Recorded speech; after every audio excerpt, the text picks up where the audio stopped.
भारत ने वीटो को लेकर जो कहा था, आखिर भारत ने वही कर डाला।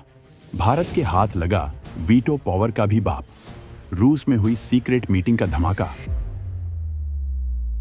तो दोस्तों, आप कई दिनों से देख रहे होंगे कि दुनिया भर की नजरें लगी हुई हैं यूएन के शिखर सम्मेलन पर, जो जल्द ही कंडक्ट होने वाला है। और इससे पहले भारत लगातार यूएनएससी की स्थायी सीट के लिए लगातार कोशिश कर रहा है।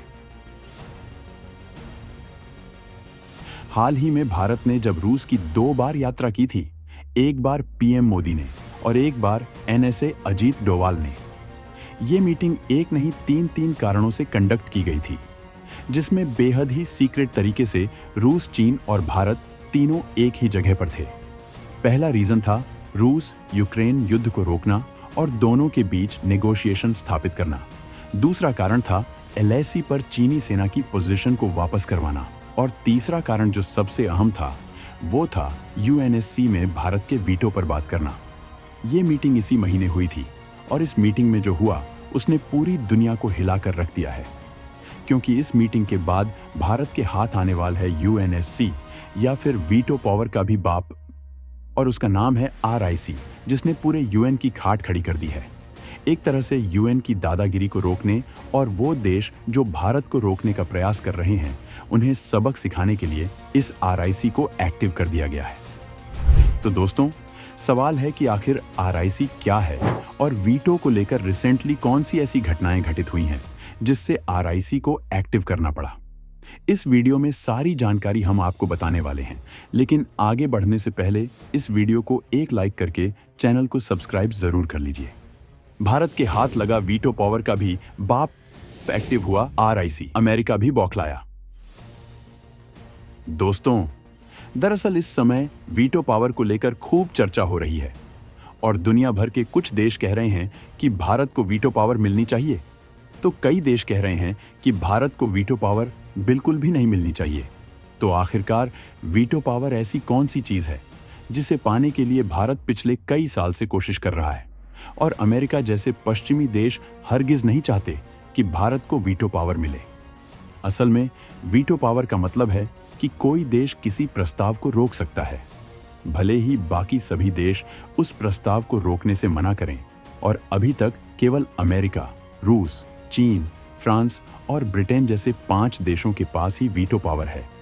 इसीलिए अमेरिका और ब्रिटेन जैसे देश अपने आप को सबसे ताकतवर समझते हैं और जब कभी किसी भी देश की परिस्थितियों में उथल पुथल मचती है, तो इनको जिन्हें सपोर्ट करना रहता है, उनके खिलाफ दूसरे देश पर सैंक्शंस लगा देते हैं।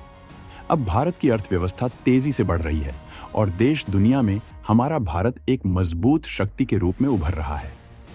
इसीलिए भारत यूएनएससी यानी कि यूनाइटेड नेशंस सिक्योरिटी काउंसिल में स्थायी सदस्य बनने की कोशिश काफी समय पहले से कर रहा है, क्योंकि अगर ऐसा होता है तो भारत को भी वीटो पावर मिल जाएगी और भारत को भी महाशक्ति बनने से कोई भी देश नहीं रोक सकता। लेकिन यहाँ पर ज्यादातर यूरोपीय देश के साथ साथ इटली, जर्मनी और जापान ये बिल्कुल भी नहीं चाहते कि भारत को वीटो पावर मिले और भारत यूनाइटेड नेशन का सदस्य बने, क्योंकि जर्मनी और जापान दुनिया की तीसरी और चौथी सबसे बड़ी इकोनॉमी वाले देश हैं, जबकि भारत का नंबर 5वें स्थान पर आता है। और अगर ऐसे में जर्मनी और जापान की बजाय भारत को यूनाइटेड नेशन का मेंबर बनाया जाता है, तो यह बात जर्मनी और जापान को पचने वाली नहीं है। इसलिए भारत की टांग खींचने में इनके द्वारा कोई भी कसर नहीं छोड़ी जा रही है और हम लोगों को यह बात अच्छी तरीके से मालूम चल चुकी है। इसीलिए भारत ने वीटो में शामिल होने के बजाय अब वीटो का ही तोड़ निकाल लिया है। जी हाँ दोस्तों, हम बात कर रहे हैं आरआईसी, जिसका फुल फॉर्म है रशिया, इंडिया, चाइना।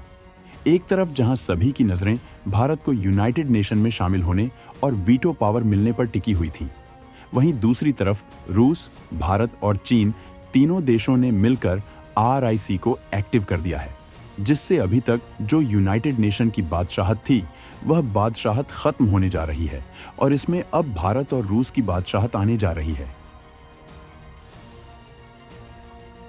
यूएनएससी की काट। दरअसल 11 से 12 सितंबर को एक महत्वपूर्ण घटना हुई, जिसमें भारत के जो national security adviser Ajit Doval हैं, वह मिलने पहुंचे रूस के प्रेसिडेंट व्लादिमीर पुतिन से और वहां पर ना सिर्फ उनकी मीटिंग रूस के प्रेसिडेंट व्लादिमीर पुतिन से होती है, बल्कि खास तरीके की मीटिंग चीन के फॉरेन मिनिस्टर वांग के साथ भी होती है। मतलब यहां पर समझने वाली बात यह है कि इस मीटिंग में रूस भी था, भारत भी था और वहीं पर चीन भी था। ये बात आपको सुनकर थोड़ा अनसुनी जरूर लग रही होगी, लेकिन इस मीटिंग में तीनों देशों के मेंबर मौजूद थे और भारत का कोई छोटा मोटा मेंबर नहीं, बल्कि भारत के जो राष्ट्रीय सुरक्षा सलाहकार है वह खुद इस मीटिंग में पहुंचे थे। लेकिन तीनों देशों के बीच मात्र इस मीटिंग के बाद कुछ ऐसा होता है जिसने दुनिया भर के बड़े बड़े देशों को हिलाकर रख दिया है। क्योंकि मात्र इस एक मीटिंग के बाद भारत के फॉरेन मिनिस्टर एस जयशंकर ने इस बात की जानकारी दी कि जो भारत की चीन के साथ डिसएंगेजमेंट प्रॉब्लम है वह 75% सॉल्व हो चुकी है और इसके तुरंत बाद ही जो चीन की आर्मी है वह लद्दाख से पीछे हट जाती है।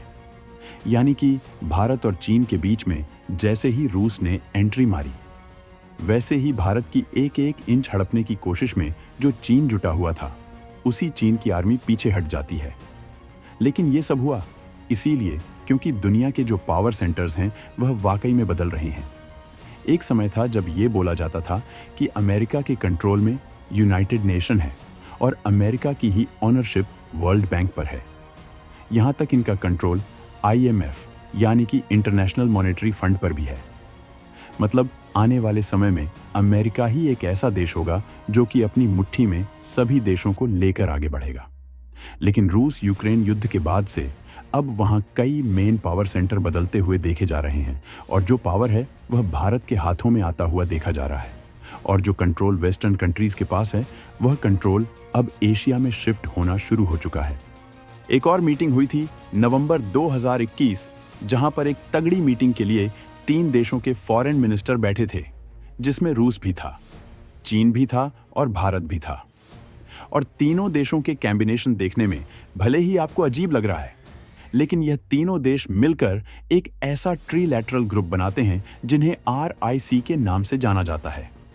जिस तरीके से चीन ने भारत की प्रॉब्लम सॉल्व करना शुरू की है, अगर इसी तरह भारत की सारी प्रॉब्लम चीन सॉल्व कर देता है तो तीनों देश मिलकर इतना स्ट्रॉन्ग पावर कंट्रोल ग्रुप बनाने जा रहे हैं जिसके आगे यूनाइटेड नेशन को तो भूल ही जाइए और वीटो की कोई जरूरत ही नहीं है, क्योंकि रसिया भी एक प्रकार का सुपर पावर कंट्री है।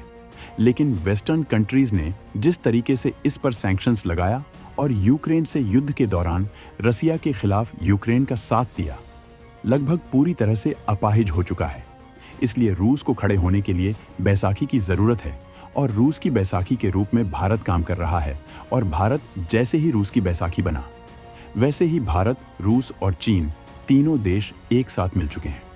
आपको बता दें कि दुनिया की सबसे बड़ी पॉपुलेशन वाला देश है भारत और चीन, जिसे मैन्युफैक्चरिंग हब के रूप में माना जाता है। इन दोनों देशों के साथ दुनिया का सबसे बड़ा देश रूस अब मिल चुका है, जो कि टेक्नोलॉजी के मामले में काफी ज्यादा माहिर है। और सबसे पावरफुल मिलिट्री अगर किसी देश की है तो वह रूस की है। और तीनों देशों के मिलने के बाद दुनिया की 40% आबादी इसी RIC ग्रुप के अंतर्गत आ जाती है। और जिस तरीके से RIC ने दुनिया भर के देशों का ध्यान अपनी तरफ खींचा है, इससे UNSC और वीटो पावर की काट मिल चुका है। क्योंकि जिस समय UNSC बना था उस समय दुनिया की सबसे तेज बढ़ती हुई इकोनॉमी किसी और देश की थी, लेकिन इस समय दुनिया की सबसे तेज बढ़ती हुई इकोनॉमी भारत की है। फिलहाल आप लोगों का RIC के बारे में क्या सोचना है? अपनी राय कमेंट में जरूर बताएं।